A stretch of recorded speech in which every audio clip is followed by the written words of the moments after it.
व्यासपीठावरील सर्व मान्यवर, सभागृहातले मान्यवर आणि बंधू भगिनींनो, डॉक्टर अण्णासाहेब गोगट्यांचा आज स्मृतिदिन आहे. माझा त्यांचा परिचय मी पूर्वी नाशिकमध्ये काम करत होतो तेव्हापासून होता. मूर्तिमंत चैतन्य आणि उत्साह आणि इतकी कामं ते करत होते की मला नवल वाटायचं की त्यांना हे साधतं कसं. त्यांच्या स्मृतिदिनाच्या दिवशी आज आपण इथे जमलो आहोत आणि उपासनेवर बोलणार आहोत. आज रथसप्तमी आहे. आपल्याकडे सगळ्यात महत्त्वाची उपासना सूर्याची मानलेली आहे आणि सूर्य आता दक्षिणेतनं परत यायला रथावर आज आरूढ झाला. आणि उद्या भीष्माष्टमी आहे की उत्तरायण लागायची वाट पाहत ज्यांनी तप केलं, वेदना सहन केल्या आणि नंतर दुसऱ्या दिवशी आज उत्तरायण लागलं असं समजलं जातं. मग दुसऱ्या दिवशी त्याने देह ठेवला. तर हा योग खूप महत्त्वाचा आहे. संस्कृत भाषा आपली देवांची भाषा आहे. ती देवांच्याकडनंच आलेली आहे आणि ती टिकून राहील याच्याबद्दल आता तरी शंका वाटत नाही. सरिताताई देशमुखांचा आपण सत्कार केला. व्यासपीठावर हे सगळे मोठे लोक आहेत. वाचस्पती गुलाम दस्तगीर बिराजदारजी,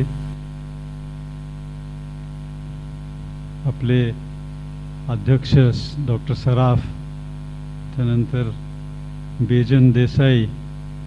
त्यांचं नाव खरं वेदज्ञ असं असावं असं मला वाटतं. एक आणखी तर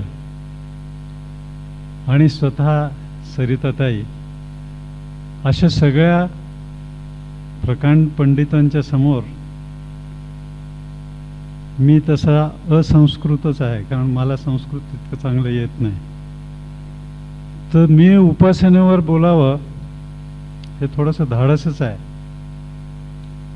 कारण आताच्या पिढीला तर ज्यांना संस्कृतशी संबंध नसेल त्यांना उपासना, साधना, आराधना ही फक्त मुलींची नावं म्हणून माहिती आहेत. इतर काही त्यांचा संबंध येत असेल असं वाटत नाही. मी सुद्धा सायकोलॉजीच्या अभ्यासातनं, स्पोर्ट्स सायकोलॉजीच्या अभ्यासातनं योगशास्त्राकडे वळलो. मला जेव्हा समजलं की भारतीय योगशास्त्र म्हणजे आपलं मानसशास्त्र आहे, म्हणून मी त्याचा अभ्यास करायला लागलो. आणि नंतर ध्यानात आलं की हे फक्त पातंजल योग दर्शनाचे जे 195-96 सूत्र आहेत त्याच्यातच सीमित नाही आहे. भगवद्गीता हे योगशास्त्रच आहे. प्रत्येक अध्यायामध्ये त्यांनी शेवटी सांगितलेलंच आहे की ब्रह्मविद्यायाम योगशास्त्रे श्रीकृष्णार्जुन संवादे. मग तो कुठला योग ते सांगून तो अध्याय समाप्त करतात. आणि त्या गीतेची जननी जी उपनिषद, त्याच्यामध्ये तर सगळं प्रचंड प्रमाणात ठासून भरलेलं आहे आपलं मानसशास्त्र. आणि अतिशय उत्कृष्ट पॉझिटिव्ह असं जगाला धडे देऊ शकेल इतकं चांगलं मानसशास्त्र आहे. आणि आपलं त्याच्याकडे दुर्लक्ष होत आहे.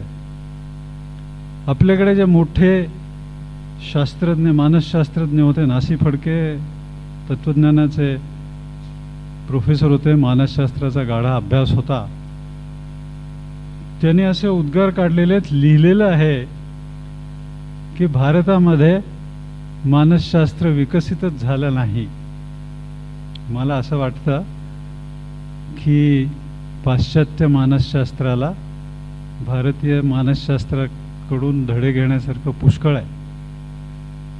पण आपण तिकडे लक्ष देत नव्हत, विसरतो आहोत.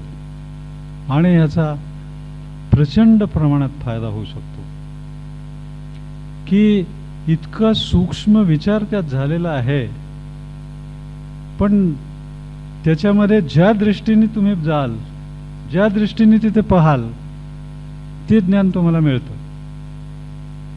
मी मानसशास्त्राच्या दृष्टीने पाहायला गेलो म्हणून कदाचित मला या काही गोष्टी जाणवल्या असतील. आम्ही सरळ प्रयोग केले धडाकून. नशिबाने मला जे प्रयोग करायला मंडळी मिळाली ती पण धाडसी होती. त्यांनी धाडस केलं आणि ज्या वेळेला रिझल्ट्स यायला लागले तेव्हा खरोखरच आम्हाला नवल वाटलं की हे कसं काय होतंय. म्हणून मी जास्त त्याच्यावरती विचार करायला लागलो, अभ्यास करायला लागलो. खरंच होतं हे कसं होत असेल. आपल्याकडे सूर्याची उपासना सगळ्यात महत्त्वाची सांगितलेली आहे आणि उपनिषद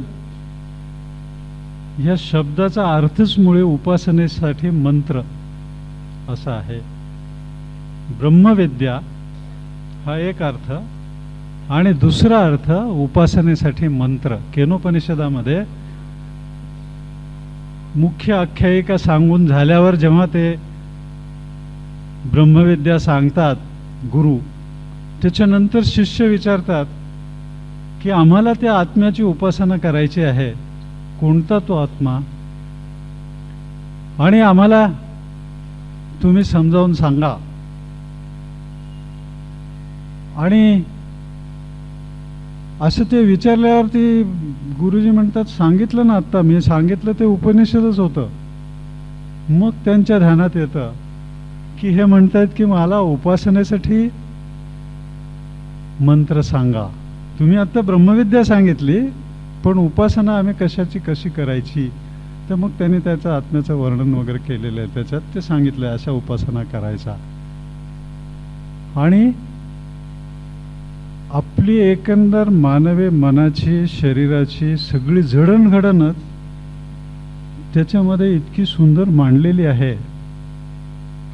आणि त्या जर उपासना आपण केल्या तर नुसतं मनाचं सामर्थ्य वाढतं एवढंच नाही, तर तुम्हाला जे करायचं असेल त्याच्यासाठी अनुकूल परिस्थिती निर्माण व्हायला लागते. हे संस्कृत भाषेचं जे कार्य चालू आहे हे केव्हाच बंद पडलं असतं. ही जर मंडळी नसती तर संस्कृतमध्ये खरंच आपल्यालाही काही वाटलं नसतं की कशाला करायचा अभ्यास आणि काय करायचा. पण सगळ्या ज्ञानाचं एकत्रित व्यवस्थित मांडलेलं आहे.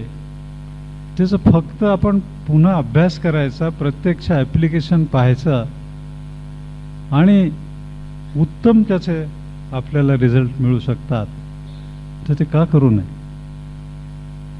त्याच्यामध्ये उपनिषदात असं सांगितलं आहे की ईश्वराने ज्या वेळेला ठरवलं की आपल्या या माणसाच्या देहात येऊन राहायचं, तेव्हा त्याने 7 अन्न निर्माण केली. एक म्हणजे आपण सगळे जे अन्न खातो ती, त्याच्यानंतर ते अन्न आपल्याला मिळवायची क्षमता येईपर्यंत दूध, म्हणजे सगळे प्रगत प्राणी मोठे होईपर्यंत दुधावर जगतात. आणि मग देव ही जी संकल्पना आहे ते देव आपल्या शरीरामध्येच राहत असतात आणि त्यांना आपण शक्ती द्यायची असते. त्याला हुत आणि प्रहुत. हुत म्हणजे प्रत्यक्ष देवांना अर्पण केलेलं आणि मनाने समर्पण केलेलं, अशी ती 2 अन्न. आणि 3 अन्न स्वतःसाठी निर्माण केली की मी आत्मा म्हणून आतमध्ये राहणार आहे, तर मला काय खायला. तर ती 3 अन्न म्हणजे मन, वाणी आणि प्राण.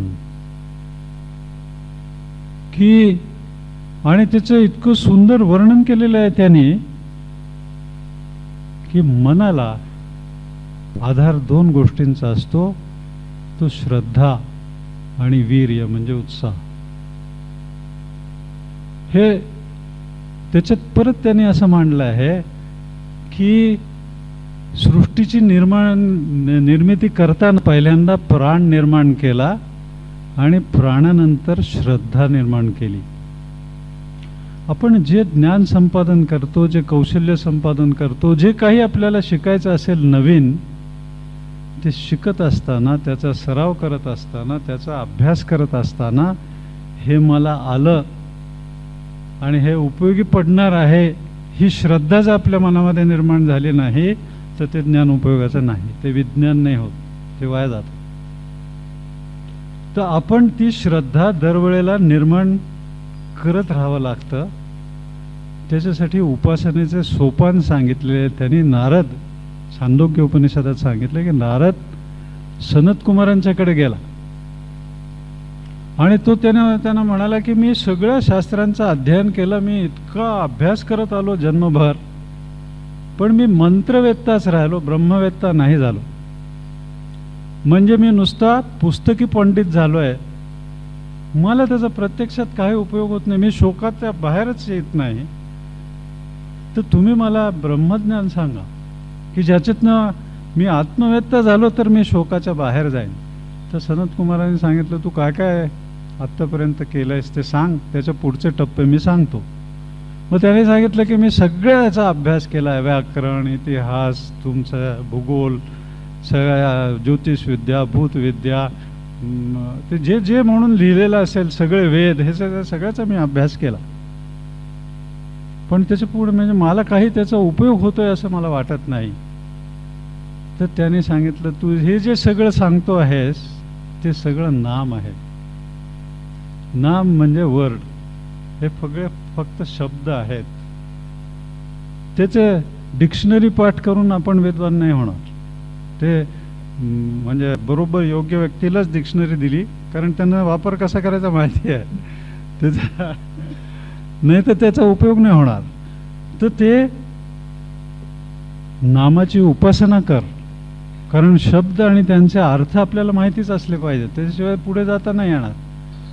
पण नामापेक्षा वाणी थोर आहे, वाणीची उपासना कर, कारण वाणी नामाला जोडते आणि नामामध्ये अर्थ निर्माण करते, ते नाम वापरून त्याचं प्रगट करते. म्हणजे शब्द जो वापरला जातो तो वाणीकडनं वापरला जातो.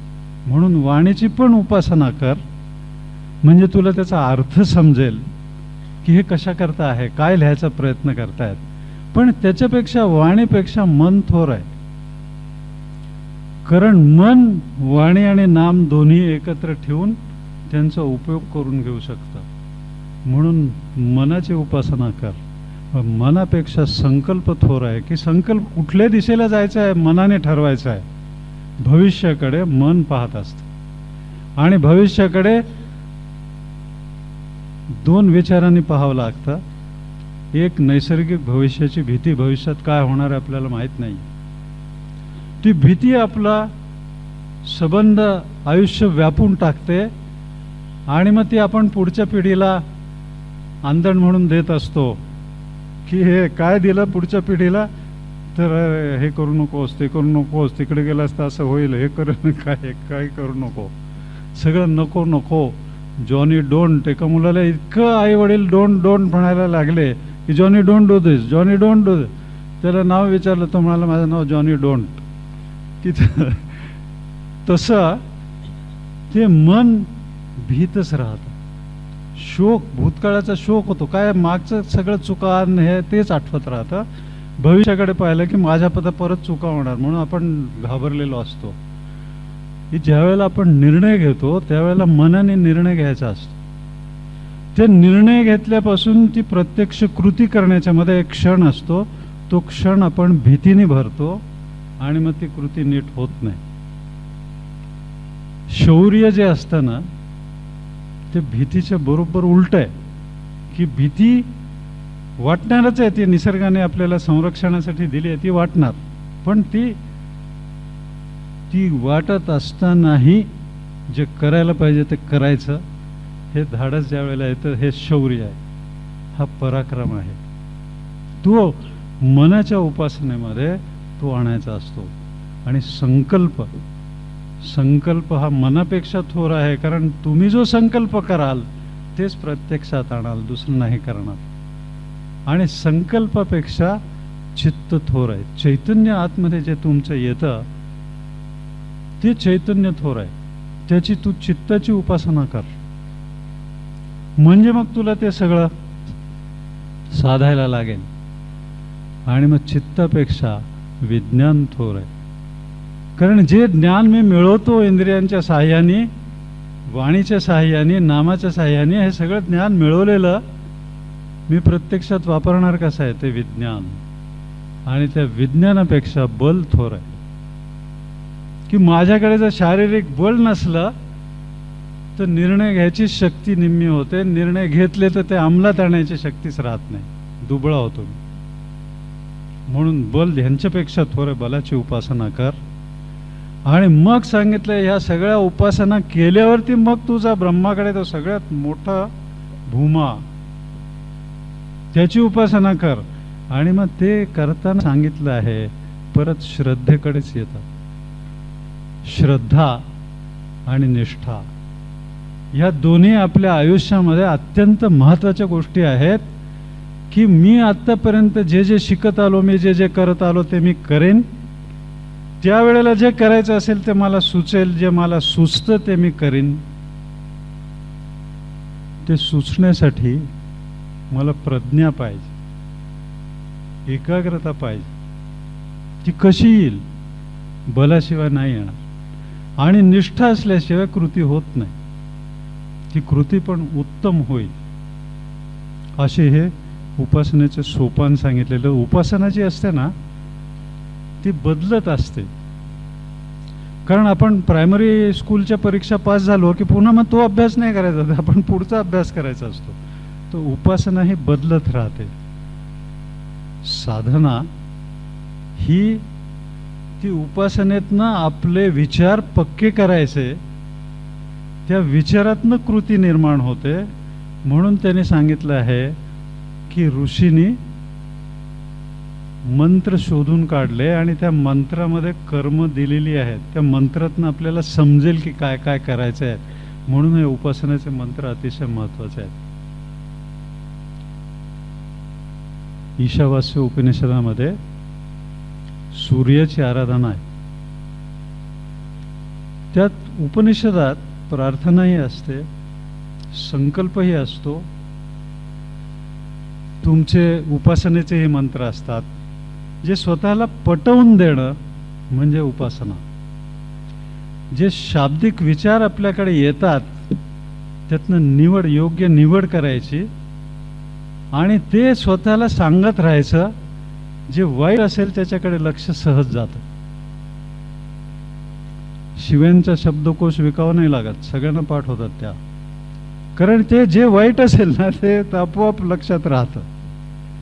जे इंद्रियांच्या सुखाचं असेल त्याचा ध्यास लागतो, त्याच्याकडे ओढ लागायला लागते.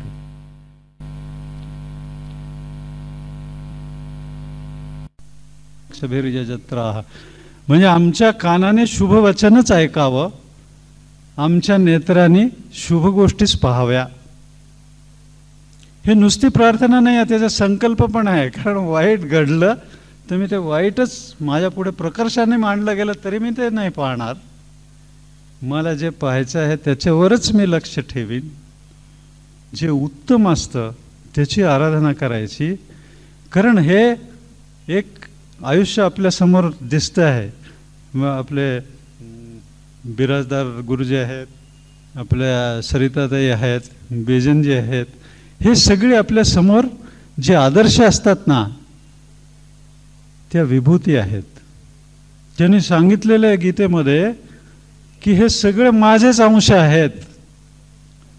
मी म्हणूनच यांची उपासना करतो, मी म्हणूनच यांच्याकडे पहा. कारण त्यांनी जे चांगलं घडवलं त्यानं काय सहज घडलंय का? सगळं विरोधच होत आलेला असतो. परिस्थिती कधीच अनुकूल नसते. माणसं मोठी होतात ते प्रतिकूल परिस्थितीला तोंड देऊन मोठे होतात. त्याच्यासाठी उपासना आणि साधना लागतात. नाही तर कशासाठी कसं होणार? तुम्ही तप जे करायचं असतं तो जो निर्धार करायचा, संकल्प करायचा तो दृढ झाला पाहिजे, पक्का मजबूत झाला पाहिजे. तर तुमच्या आयुष्याला पण अर्थ यायला लागतो. आणि मग आज आपण किती वर्ष झाली अण्णासाहेब गोगट्यांना जाऊन, त्यांची स्मृती आपल्याला सांभाळायची आहे. कारण त्या ह्या उपासनेच्या सोपानाप्रमाणेच त्याने दिलंय की पुरुषामध्ये 16 कला असतात. निरनिराळे 16 कलांचा तो पुरुष सांगितला आहे. त्याच्यात पहिल्यांदा प्राण निर्माण केला, प्राणानंतर श्रद्धा निर्माण केली, श्रद्धेनंतर ही पंचमहाभूत त्यांच्या तन्मात्रा निर्माण केल्या, आणि त्या निर्माण केल्यावर माणसाची इंद्रिय त्यांच्यापासनं आणि मन निर्माण केलं त्या इंद्रियांच्यावर सत्ता करायला, की काही करता येईल. कशासाठी केलं? की जे देवाचं कार्य आहे त्याच्यामध्ये मदत करायला आपल्याला सगळ्यांना जन्माला घातलंय.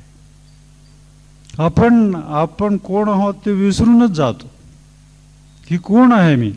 घाबरलेलो असतो, कशाला घाबरायचं? आणि शोकात असतो, कशाला शोक? अतृप्त असतो, का बरं अतृप्त? कारण तृप्तीचीच आराधना करायची असते, तृप्तीचीच उपासना करायची असते, आणि शोकाच्या पारच जायचं असतं, आनंदासाठी जगायचं असतं. आपला प्रवास आनंदाकडून आनंदाकडे झाला पाहिजे. त्याच्याऐवजी आपण शोकाकडनं भीतीकडे जातो आणि आयुष्याचा विचका होतो सगळं. ते धाडस, ते धैर्य हे उपासनेने येतं. आपल्या मनाला ती हिंमत येते. आणि मग मन निर्माण केल्यानंतर ह्याचं पोषण होण्यासाठी अन्न निर्माण केलं, अन्नापासून वीर्य निर्माण केलं, आणि वीर्याच्या बरोबर तप निर्माण केलं. कारण ह्या सगळ्या पुरुषाच्या कला आहेत, ह्या सगळ्या आवश्यक गोष्टी आहेत त्याला, ते त्याच्याबरोबर निर्माण करत गेला तो. आणि तप निर्माण केलं, तपापासनं मंत्र निर्माण केले. म्हणजे तपापासनं तुम्हाला कळतं की काय करायला हवं आणि काय करायला नको. कारण मंत्रापासनं कर्म निर्माण केलं, आणि कर्मापासनं लोक निर्माण केले, आणि लोकांच्या मध्ये नाव निर्माण केलं. त्या नावासाठी जगायचं संबंध. तुम्ही बघा, जन्म शताब्दी 100 वर्ष झाली त्यांना जन्माला आल्यावर, आणखी हे सतत होतच राहणार आहे, मला शंका नाही आहे बिलकुल. कारण ते होतच राहतं की त्यांच्यासाठी आपण त्या नामासाठीच जगायचं असतं, तेच सोडायचं मागे. ज्या वेळेला भीती वाटते त्यावेळेला विचार करावा की माझं नाव काय होईल. नाही की जे मुंबईमध्ये जे झाले, हल्ला झाला, त्यावेळेला ते जे लोक लढायला गेले, तो ओंबाळे हातात शस्त्रही नव्हतं त्याने ते बंदुकीची नळीच पकडली. जो AK-47 झाडतोय हा पोलीसवाला आहे, त्याला माहिती आहे AK-47 ही काय भानगड आहे, तो झाडतोय गोळ्या. तर त्याने ते उडे मारून त्या बंदुकीची नळी पकडली, त्याने फक्त अशी वळवली आणि त्याच्या पोटामध्ये झाडली फायर. मेला तो, पण सोडलं नाही त्याने. त्याचं नाव कोणी विसरू शकणार आहे? नाही, शक्यच नाही. मुकट्याने सगळे मांडत गेले, बाकी काय तुम्हाला शिव्या द्यायच्या असतील पोलीस खात्याला तर द्या, पण ते एका कामाने, त्या शौर्याने, त्या धाडसाने नाव उजळून गेलं. काय म्हणजे जगण्याला अर्थ, असा काही अर्थच नसतो. केव्हा तरी जायचंच आहे. तर ज्या वेळेला अशी संधी येईल ती सोडायची नाही, तिची झडप घालून पकडली पाहिजे. तो पुरुष, तो वीर. नाही तर काय अर्थ आहे जगण्याला? आणि ज्याची आपण उपासना करायची असते, सूर्याची उपासना सांगितली आहे, प्रकाशाची उपासना सांगितली आहे, तुमच्या अनंततेची उपासना सांगितली. हे सगळे ईश्वराचे गुण आहेत. ते आयडियल्स म्हणून आपण समोर ठेवायचे असतात. त्यानंतर ज्योतीची उपासना सांगितली. आपण ज्योती लावतो, ती केवढी असते ज्योती? सबंध मोठ्या खोलीमध्ये प्रकाश ती पसरवू शकते. त्या खोलीचा अंधाराचा व्हॉल्यूम बघा आणि त्या ज्योतीचा व्हॉल्यूम बघा तुम्ही. सूर्याचा व्हॉल्यूम बघा आणि तो जेवढा प्रकाश बाहेर टाकतोय आणि प्रकाशित करतोय जग, त्याचा आकार बघा, कितीतरी पट जास्त आहे. ते भीत नाहीत, कारण ज्याच्याजवळ प्रकाश निर्मितीची शक्ती आहे त्याने अंधाराला भ्यायचं. भ्यायचंच नाही. त्या अंधाराला आतमध्ये आपला अंधार आपण निर्माण केलेला आहे. हे सगळी भीती, शोक, संताप, द्वेष, मत्सर हे सगळं आतमध्ये करून आतली ज्योती आपण झाकळून टाकतो. तो प्रकाशच बाहेर येत नाही. आपण एकाग्रच होत नाही. कसं समजणार? समोर काय चाललंय हेच समजत नाही. भविष्य कसं समजणार? नाही समजणार. तर ते तमसो मा ज्योतिर्गमय पवमान अध्यारोह सांगितलंय त्याने उपनिषदात. हा हे उपासनेचेच मंत्र आहेत हे, की मी अंधाराच्या याला बळी नाही पडणार. मी ज्योतीकडे जाईन. मी ज्योती निर्माण करेन. मी स्वतः ज्योतीची उपासना करेन. मी आपल्याकडे लहानपणी आमच्या मला आठवतं की आई समई लावायची आणि त्या ज्योतीचं दर्शन घेऊन नमस्कार करायचा आम्ही. आणि तोही उपासनेचाच मंत्र होता की शुभं करोति कल्याणम आरोग्यम धनसंपदा शत्रुबुद्धी विनाशाय दीपज्योती नमोस्तुते. विनाकारण मी समजत राहतो की ज्याची म्हणून माझ्याशी स्पर्धा असेल तो माझा शत्रू आहे. स्पर्धा भावंडांशी असते, स्पर्धा मित्रांशी असते, स्पर्धा सहकाऱ्यांशी असते. आणि स्पर्धा हा एकच आपल्याला मार्ग माहिती आहे की कोण उत्तम आहे ते ठरवायला, निवड करायला. दुसरा मार्ग नाही. पण स्पर्धा आहे म्हणून आपण जर शत्रू समजायला लागलो तर आपण मागेच पडणार आहोत, नाहीच जाणार पुढे. टीमवर्कसाठी जी उपासना सांगितलेली आहे, सह नाववतु सह नौ भुनक्तु. आमचा एकत्रच विकास होऊ दे आणि आम्ही एकत्रच उपभोग घेऊ, वाटून घेऊ सगळं. सहवीर्यं करवावहै. आम्ही एकत्र पराक्रम करून एकामेकाशी भांडून नाही करणार. तेजस्विनावधीतमस्तु. आम्ही मिळवलेलं ज्ञान आणि कौशल्य सदैव आपले केवळ आणि ताजं राहील.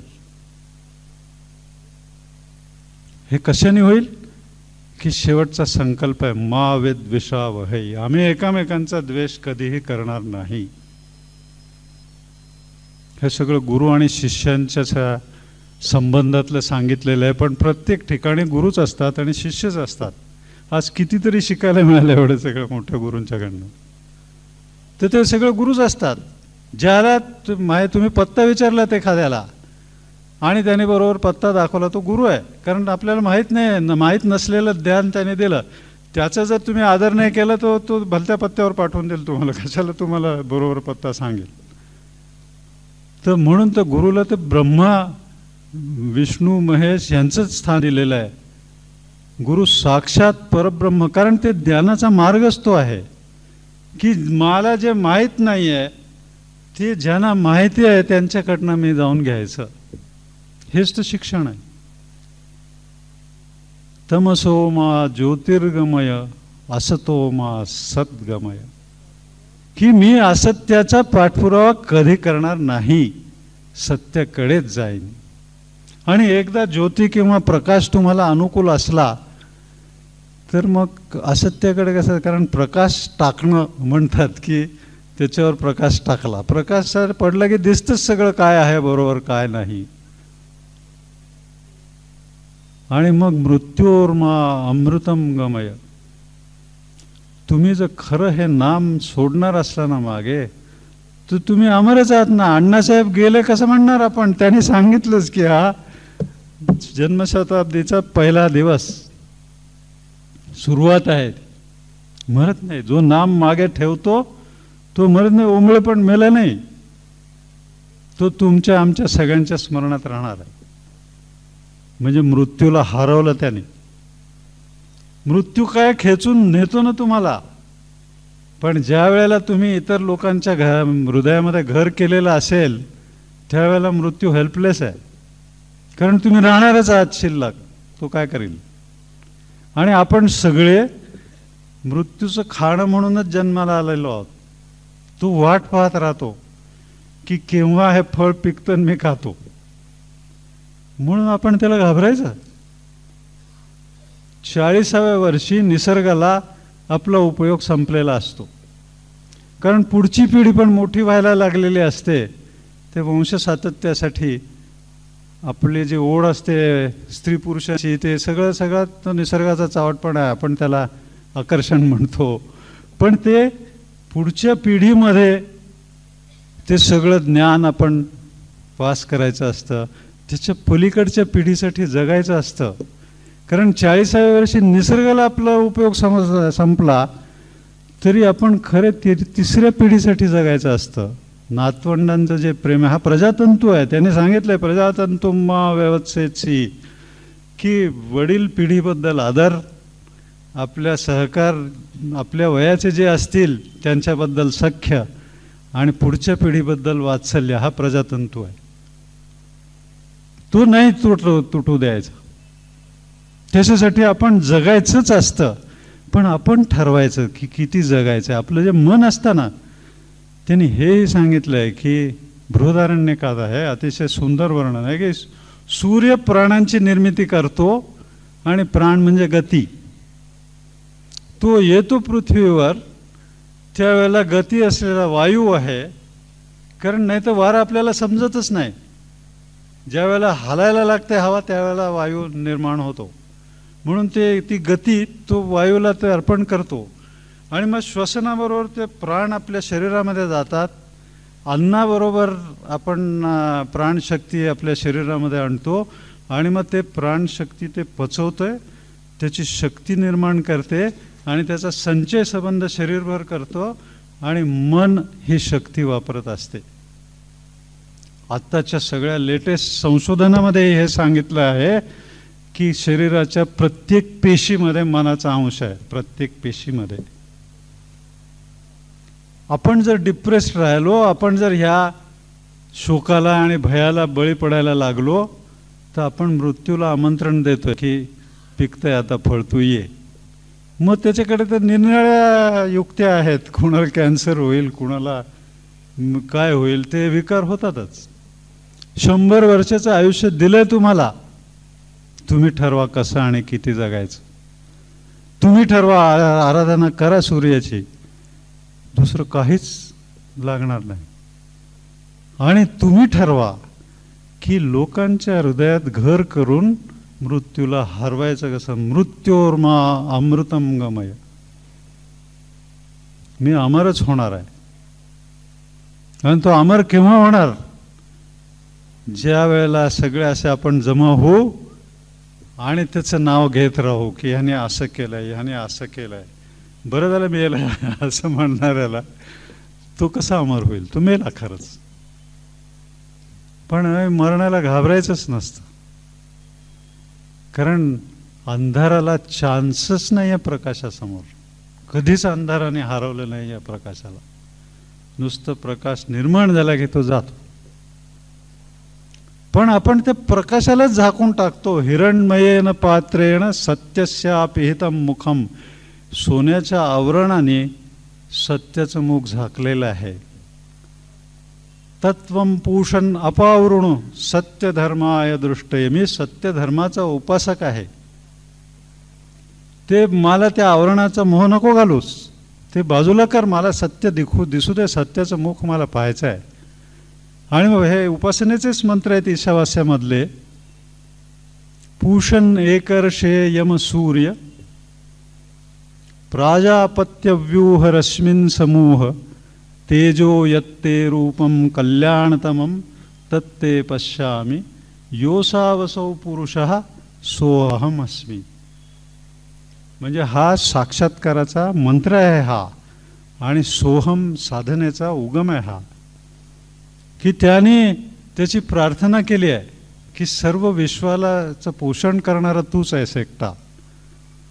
तूच एक सगळ्यांचं निरीक्षण करत हिंडतोस, तूच सगळ्यांचं नियमन करतोस, तूच उत्तम प्रेरणा देतोस सगळ्या जगाला, आणि तूच सगळ्यांचं प्रजावत पालन करतोस.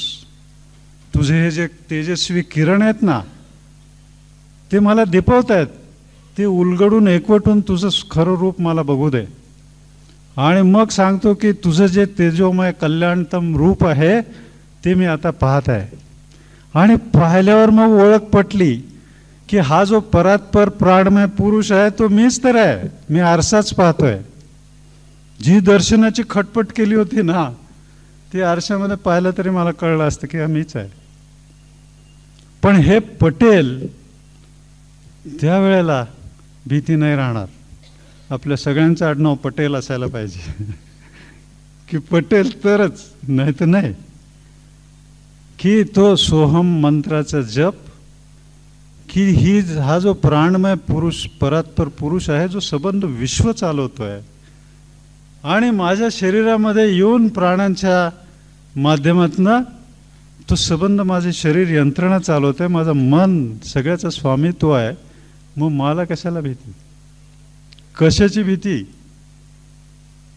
काहीच राहणार नाही. म्हणून ह्या ज्या उपासना आहेत, ह्या मी मला जशा जाणवल्या तसे मी मांडून टाकल्या, धाडस तर केलंय. पण माझी विनंती अशी आहे की तुम्ही बघा, आणखी असे पुष्कळ सामर्थ्यशाली विचार मिळतील आणि विचारच कृती ठरवत असतात आणि ते आपण स्वतःला परत परत बजावत राहणं हे उपासना आहे. ती जर आपण केली तर मग खरंच आम्ही जिथे जिथे प्रयोग केला तिथे तिथे उत्तम रिझल्ट आला. एका पिस्तूल शूटर मुलीला बंद खोलीची भीती वाटायची. गाडीची सुद्धा काचा वर गेल्या की ती किंचाळायला लागेल अशी परिस्थिती. आणि उत्तम शूटर होती, नॅशनल टीममध्ये सिलेक्ट झाली. तिला पाठवायचं कोलंबोला. त्यावेळेला मी छांदोग्य उपनिषदातली एक उपासना करून पाहत होतो. म्हणजे माझा प्रयोग आपले चालू होते. मला त्यावेळेला म्हणजे अधिकारी व्यक्ती असा, माझा योगच असावा की मला सापडतात बरोबर, की कोणीतरी सापडतं सांगायला.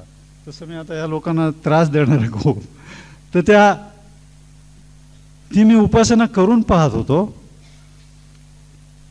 तर मी तिला सांगितलं आणि त्याचा इतका जबरदस्त रिझल्ट मला मिळाला मार्केटिंगसाठी.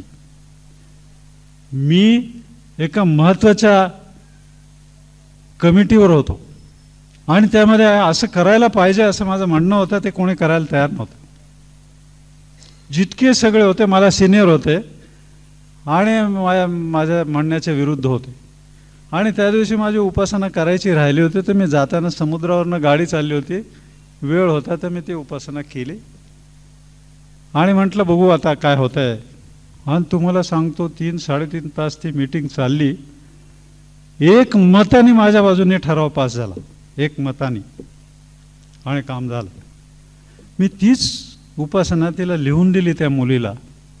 ती म्हणाली सर मला जाता नाही येणार कोलंबोला कॉम्पिटिशनला. तर मी तिला हिंदीत लिहून दिलं फक्त की काय काय म्हणत जायचं रोज. आणि तिला व्हिज्युअलायझेशन करता येत होतं. व्हिज्युअलायझेशन हे ध्यान आहे. तर व्हिज्युअलायझेशन तिला येत होतं करता. म्हटलं ते व्हिज्युअलाइज कर आणि हे उपासना कर. ती किती म्हणजे 1.5-2 वर्ष तिची इलाज चालले होते, काही तिच्यावर परिणाम झाला नव्हता. 1.5 महिन्यात ती खडखडीत भरी झाली. कोलंबोला गेली, 3 गोल्ड आणि 1 सिल्वर मेडल जिंकून आली. नंतर मग ते मी इतर उपासनांच्या मध्ये गुरफटलो. माझ्या परिचयातल्या एका व्यक्तीला कॅन्सर झाला. तर त्या कॅन्सर म्हणजे माणूस अर्धाच होतो.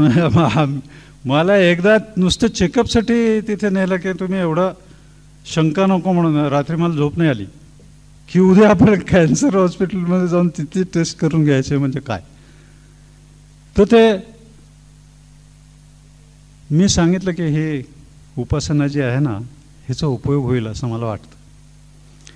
आणि आम्ही रोज सकाळी 6 ते 7 ती उपासना करायला लागलो. ते फुटली बातमी, त्यामुळे ते वाढत गेले लोक.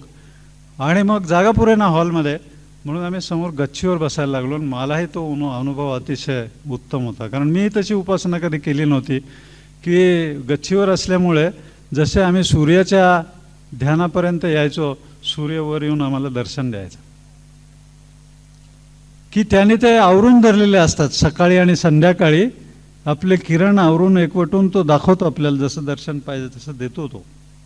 ते दर्शन प्रत्यक्ष आम्हाला मिळायला लागलं आणि अतिशय आनंदाचा अनुभव आम्ही 3 आठवडे घेतला. पण जिला ते कॅन्सर झालं ते बरी झाली ती. आणि तिने जाऊन डॉक्टरना सांगितलं की आम्हाला याचा उपयोग झाला असं वाटतं. डॉक्टर म्हणाले अहो त्यांनीच बरं झालं, तुम्ही आमच्या इलाजाने नाही बरे होत. आणि मग आम्ही त्या कॅन्सर पेशंट्सना आणि त्यांच्या नातेवाईकांना लेक्चर्स दिले. आता मला ते रेग्युलर जावं लागतं आहे तिथे, कारण रिझल्ट चांगले आहेत. की शेवटी मृत्यू त्याच्याशी लढतच जीवन जगायचं असतं. ज्यांना दुर्धर रोग झालेले असतात ना ते फ्रंटवर असतात, आपण पण लढतच असतो. कारण आपल्याला सगळ्यांना लढायचं आहे, तर मग घाबरायचं कशाला? त्याला शत्रू नाही आहे तो. मृत्यू हा शत्रू नाही आहे, तोही देवच आहे. आणि कठोपनिषदात नचिकेताला लहान मुलगा, त्याला बापाने सांगितलं जा मर जा, चिडला बाप. त्याला जा मर, दिलं तुला मृत्यूला, तू गेला मृत्यूकडे, घाबरला नाही. तो म्हणतो बहुनामे मी प्रथमो बहुनामे मी मध्यमहा, म्हणजे मी कधीच शेवटचा नव्हतो, कधीच नापास नाही झालो, मी टॉपमध्येच येतो नेहमी. मग मला हा यमाकडे पाठवतोय म्हणजे यमाचं काहीतरी माझ्याकडे काम असलं पाहिजे. आणि तिथे जाऊन त्याने यमाने प्रलोभनं समोर मांडलेली ती सगळी त्यांनी नाकारली आणि तो आत्मविद्या घेऊन परत आला. म्हणून त्याचं नाव अमर झालेलं आहे उपनिषदात की न यमाकडनं, साक्षात यमाकडनंच मृत्यूनंतर काय होतं तेच मला पाहिजे, म्हणून दुसरं नको. हे सगळे जी प्रलोभनं तू मांडतोयस ना, ही आज आहेत आणि उद्या नाहीत, मला माहिती आहे. त्यांना मी नाही बदणार. पण आपण प्रलोभनांचीच वाट पाहत असतो तर मग कसं चालेल? आपण ठरवायला पाहिजे की आपल्या आयुष्यामध्ये आलंबन काय आहे, म्हणजे कशावर आपल्याला एकाग्र व्हायचं आहे, जायचं आहे कुठल्या दिशेने, ते उपासनेशिवाय ठरत नाही. म्हणून उपासना ही प्रत्येकाने करावी. आणि सुरुवातीला आज रथसप्तमी आहे, सोहम साधनेचे मंत्र अतिशय चांगले आहेत. मी जे सांगितलं तर सोहम साधना तुम्ही करा किंवा तुमच्या इष्टदेवतेची उपासना करा. असं नाही की गणपतीचीच केली पाहिजे, असं नाही की अमुकच केलं पाहिजे, तसं नाही. मुसलमान लोक नमाज पडतात, ती पण उपासना, ती साधनाच आहे. ख्रिश्चन लोक याच्या चर्चमध्ये जातात, ती पण उपासना. देवाला तुम्ही कुठल्या नावाने हाक मारता? हे लहान मूल बोबडं बोलतं, आईवडिलांना राग नाही येत, त्यानं उलट बरं वाटतं. त्यामुळे तुम्ही कुठल्याही देवाची करा उपासना, पण ती तुमच्या मनामध्ये जाऊ दे, ती तुमच्या सिस्टीममध्ये जाऊ दे आणि तुमच्या आयुष्याला उत्तम दिशा देऊ दे, एवढी प्रार्थना करतो आणि थांबतो.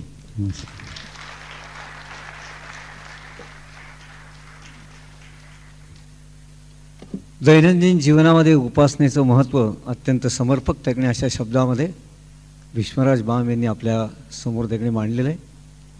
या जन्मशताब्दी वर्षाच्या निमित्तानं हे पहिलं पुष्प त्यांनी गुंफलेलं आहे, याबद्दल हार्दिक धन्यवाद. यानंतर सार्वजनिक वाचनालयाचे कार्याध्यक्ष प्राचार्य विलास औरंगाबादकर आभार व्यक्त करतील आणि त्यानंतर संस्कृत भाषा सभेच्या प्रथेप्रमाणे ऐक्य मंत्र होईल आणि आजचा मग कार्यक्रम संपेल. नमस्कार. मला आभार प्रदर्शनाचा कार्यक्रम करण्यास अतिशय आनंद होतो आहे. संस्कृत भाषा सभा नाशिक आणि सार्वजनिक वाचनालय यांच्या वतीने ती अण्णासाहेब गोगटेंचा स्मृतिदिन आपण 100वा आजपासून साजरा करत आहोत. मला त्यांची लहानपणची एकच आठवण आहे, तेवढीच मी सांगणार आहे की त्यांनी वेळ कसा पाळावा हे आमच्या ते वडिलांशी चर्चा करायचे. आणि मग त्यांनी वाचनालयाला घड्याळ भेट दिलं. इथे आपल्याकडे एक समोर घड्याळ आहे आणि ते सांगायचे वाचनालयाचा कार्यक्रम हा नेहमी वेळेवर चालू व्हायला पाहिजे आणि वेळेवर संपायला पाहिजे. आणि ते नेहमी आपण जर सर्वांनी लक्षात ठेवलं तर त्याचा कायम आयुष्यात उपयोग होण्यासारखा आहे. मला अत्यंत आनंद होतो आहे की आज भीष्मराज बाम सरांनी आपल्यासमोर जे उपासनेविषयी सांगितलं. आणि हे जर आज तरुण वर्ग किंवा लहान मुलं फार कमी आहेत या कार्यक्रमाला, पण हा त्यांच्यापासून जर रुजवत गेला तर याचा आपल्याला फार उपयोग होईल असं मला वाटतं. आम्ही वाचनालयाच्या वतीने आणि संस्कृत भाषेच्या वतीने त्यांचे अत्यंत आभारी आहोत. मला अत्यंत आनंद होतो आहे की आज देशमुख कुटुंबियांच्या वतीने आमचे सर रमेश देशमुख सर माझे सर होते. मी पेठे हायस्कूलमध्ये शिकताना त्यांनी मला शिकवलेलं आहे आणि त्यांचा मुलगा हा फार्मसीचा आमचा स्टुडंट होता. आणि सरिताताई म्हणजे ज्यांच्यात विनयाची खरोखर सरिता वाहते असं आज आपण सर्वांनी पाहिलं आहे. खरोखर आजचा कार्यक्रम अतिशय रुंद आहे आणि त्यांच्या आणि माझ्यासुद्धा दृष्टीने आणि आपणा सर्व कुटुंबियांच्या दृष्टीने अत्यंत हृदय आहे असं माझं मत आहे. त्यांचा पण मी अत्यंत आभारी आहे. तसंच आजचे प्रमुख पाहुणे बेंजॉन देसाई, मग मी त्यांना विचारलं सर ओळखलं का. मला त्यांनी इंग्लिश शिकवलं आणि त्याच्यावर मी टॉफेलची परीक्षा दिली होती. मला अजूनही आठवतं. तर ती आठवण माझी जागृत झाली होती मग त्यांना भेटताना. आजचं त्यांचं भाषणसुद्धा अतिशय हृदय झालं. थोडक्यात त्यांनी अत्यंत महत्त्वपूर्ण सांगितलं. त्यांचे पण आपण आभारी आहोत. तसंच आज आपण खास बिराजदार सर, पंडित बिराजदार सर इथे आलेत आणि त्यांनी देणगी पण दिली आहे आणि त्यांनी संस्कृतमध्ये अतिशय सुंदर भाषण केलं. मी 11वी पूर्वी असायची आणि त्याच्यानंतर PD सायन्सला आम्हाला PD आणि इंटर सायन्सला एक ऑप्शनल सब्जेक्ट म्हणून संस्कृत घ्यावा असं आम्हाला ओक सरांनी सांगितलं होतं आणि तो आम्ही घेतला होता. त्याचा आज मला अत्यंत उजाळा मिळाला आणि पुन्हा आता त्याला मी नक्कीच नवीन चालना देणार आहे. आणि ही जी भावना किंवा हे जी प्रेरणा मिळाली आहे ती सरिताताईंमुळे मिळाली आहे आणि असंच मला वाटतं की आपण पण सर्वांना हे मिळेल. वंदन विषयी मला जास्त बोलायचं नाही, पण दादांच्या नंतर तो त्यांची गादी अत्यंत मनापासून चालवत आहे. इंग्लिशमध्ये सुद्धा आम्ही आमच्या MBA कॉलेजमध्ये नेहमी त्याला निमंत्रित करतो आणि तो अत्यंत सुंदर भाषण करतो. उलट मला मराठीत कमी बोलता येतं, तो मात्र मराठीत अत्यंत छान बोलतो आणि म्हणून मला त्याचा कायम अत्यंत मनापासून अभिमान आहे. आणखीन मी असं सांगेल की गोगटे कुटुंबियांचा याच्यात जो वाटा आहे ते आम्हाला ॲक्च्युली विवेक आणि विकास हे दोघं म्हणजे घरचेच वाटतात आणि गेल्या 22 वर्षापासून ते आणि त्यांचे कुटुंबीय इथे कायम असतात आणि त्यामुळे याची नक्कीच पुन्हा उजाळा मिळतो आणि याच्यात आपल्याला आणखीन भरीव काही करता येईल हे नक्कीच आपल्याला वाटतं आणि आपण नक्की करूया सर्वांनी मिळून आणखीन याच्यात काहीतरी. तसंच मी TV, मीडिया आणि वृत्तपत्र यांचा देखील आभारी आहे.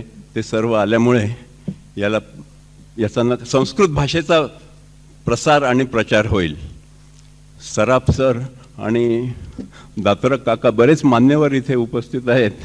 त्या सर्वांचा मी उल्लेख करत नाही, पण मला मनापासून आनंद आहे की या सर्वांच्या उपस्थितीमुळे कार्यक्रमाची शोभा ही द्विगुणित झाली आहे आणि पुन्हा एकदा सर्वांचे धन्यवाद मानून मी माझा आभाराचा कार्यक्रम संपवतो.